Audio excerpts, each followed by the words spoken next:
সে অষ্টম বিবাহ বার্ষিকী সে আমাকে উইশ করলো না, আমিও করিনি। হ্যালো এভরিওয়ান, আমি বিপাশা চলে এলাম নতুন একটা মিনি ব্লগ নিয়ে। আজকেরটা একটা ইন্টারেস্টিং ভিডিও, তো দেখতে থাকুন।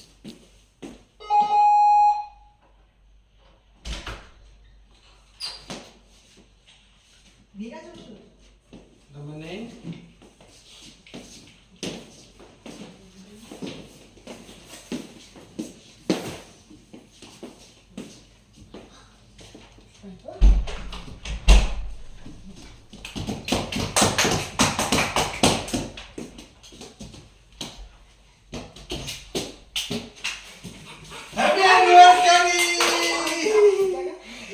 Happy anniversary! মনে তো আমার ছিল, তাড়াহুড়ো ছিল না। আমি অফিসে গিয়ে মনে পড়েছে। যাওয়ার সময় মনে ছিল না, কিন্তু অফিসে গিয়ে মনে পড়েছে, তাই তো আমি নিয়ে গেলাম। ভাই কেন ফোন করেছে? আমি জানি না। সত্যি মনে ছিল। আর তোকে নিয়ে আসতে তুমি না ভুলে তো গেছো। কখন না? দুটোই তো দিচ্ছিল। পয়সা অনেক টাকা নিয়ে নিচ্ছ তো। বাবা 260 না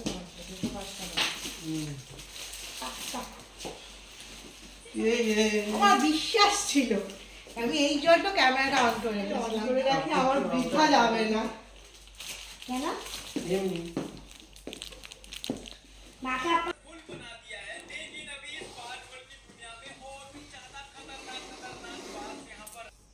জন্মদিন অথবা বিবাহ বার্ষিকী, যেদিন 12টা থেকে শুরু হয় নেক্সট দিন 12টা অবধি যে মানুষটা খালি উইশ করে সব সময়, এইভাবেই সে পুরো গোটা দিনটা চালায়, সেই মানুষটা অ্যানিভার্সারিতে এটা 8 তো আমাদের অ্যানিভার্সারি, সে অষ্টম বিবাহ বার্ষিকী সে আমাকে উইশ করলো না, আমিও করিনি। তা আমিও ভাবছিলাম যে ভুলে যেতে পারে, আমার ডাউটে চলছিল।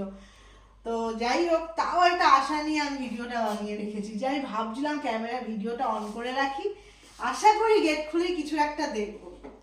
হ্যাঁ, এবারে বিবাহবার্ষিকীটা আমাদের কাছে একটু অসুবিধাজনক, আমরা নতুন শিফট করেছি, একদম হাতে টাকা নেই, তো আমরা এই জন্য কেক কাটা থেকে শুরু করে কোনো সেলিব্রেশন করবো না, কিন্তু ভেবেছিলাম উইশ তো করবে, সেটাই করলো না। যাই হোক, এখন রাত হয়ে গেছে, ইন্ডিয়াতে কিন্তু বিয়ের টাইম পেরিয়ে গেছে। ইন্ডিয়াতে এখন দেখো কি 10টা মানে 10 তারিখ হয়ে গেছে। 10 তারিখে কোনো হয়নি বিয়াস, কটা ইন্ডিয়াতে 10 তারিখ হয়ে গেছে, 10টা বাজে। যাই হোক, হতে পারে রাত হয়ে গেল। যাই হোক, অবশ্যই